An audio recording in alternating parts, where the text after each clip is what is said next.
Hey everybody, this is Eric with Phone Scoop. I'm going to take a few minutes to give you a video tour of the Samsung Galaxy S7. This is, of course, Samsung's flagship handset for 2016. Represents a similar look and feel to the S6 from last year, but makes significant improvements with the internal components and several other features that are certainly worth discussion. So here we go. Let's take a look at the Galaxy S7. On the front surface of the phone, you can see a physical home key here, which has, we'll push that on, a back key here and a multitasking key here. On the top, you can see the grill covering the earpiece as well as the user-facing camera. And there are a couple of sensors that are a little bit harder to see. There they are, buried there in the black onyx coloration of this particular handset.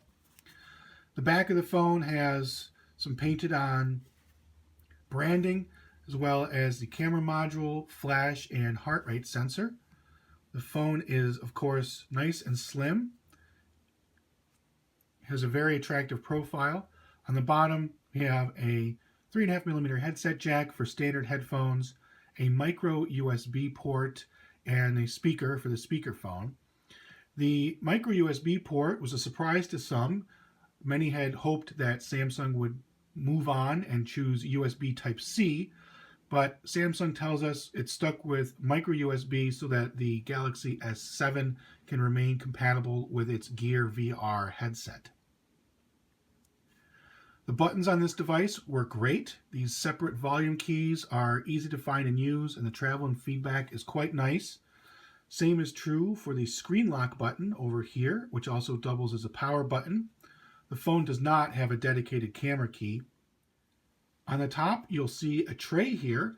The tray holds the SIM card, of course, but also a micro SD memory card.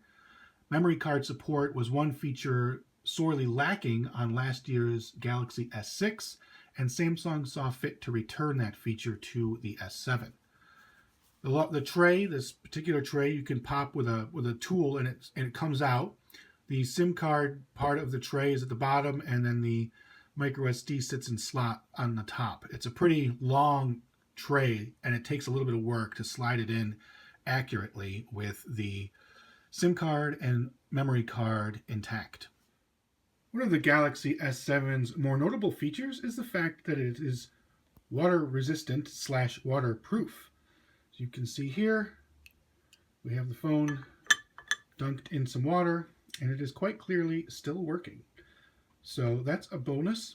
The phone is waterproof without requiring any hatches or bulky plastic, so that's a very nice feature. The handset is still slim, appealing, and waterproof, so if you drop the phone in your toilet, you'll be just fine. The Galaxy S7 runs Android 6.0 Marshmallow with Samsung's TouchWiz user interface on top. One of the things Samsung added to TouchWiz this year was this always-on display. You can see the time, date, battery life indicator, and sometimes you'll get notifications will pop up here to let you know when you have new messages or calls. We can easily unlock the phone. You can see shortcuts to the phone and camera here with a swipe up. Using the home button, you can store fingerprints and use the fingerprint reader to unlock the phone if you wish. The home screen is a pretty typical setup for an out-of-the-box device from a carrier. This one happens to be from Verizon Wireless. You can see we've got some Verizon apps, some Samsung apps, as well as some Google apps piled into a folder. The app drawer is arranged alphabetically but contains a number of folders with branded applications inside. You can thankfully edit the screen if you choose to. Same goes for the settings panel.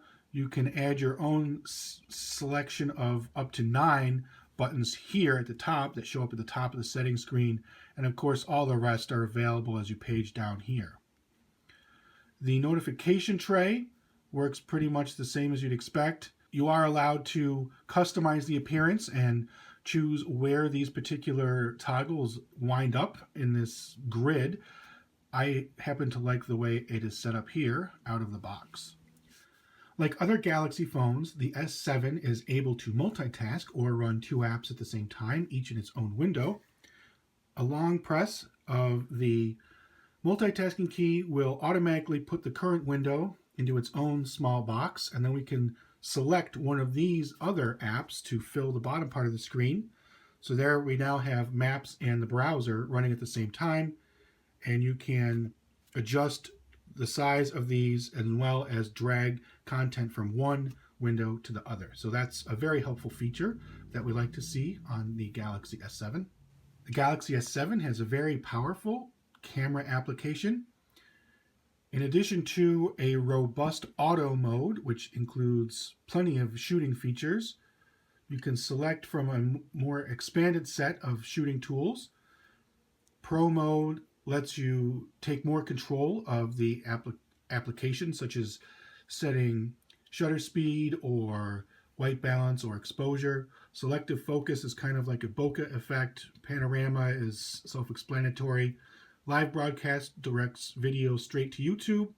Slow motion and hyperlapse are both fun video tools, while food takes good close-ups of your fancy dinners.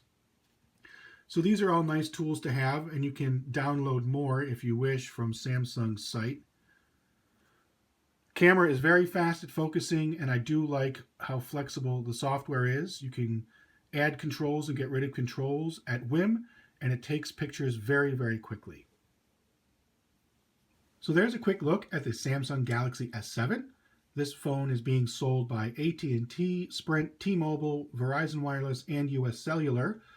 Most carriers are offering installment payment plans, or you can choose to pay full price, which is a painful $670. The phone offers LTE, Bluetooth, Wi-Fi, NFC, and of course support for Samsung Pay and Android Pay.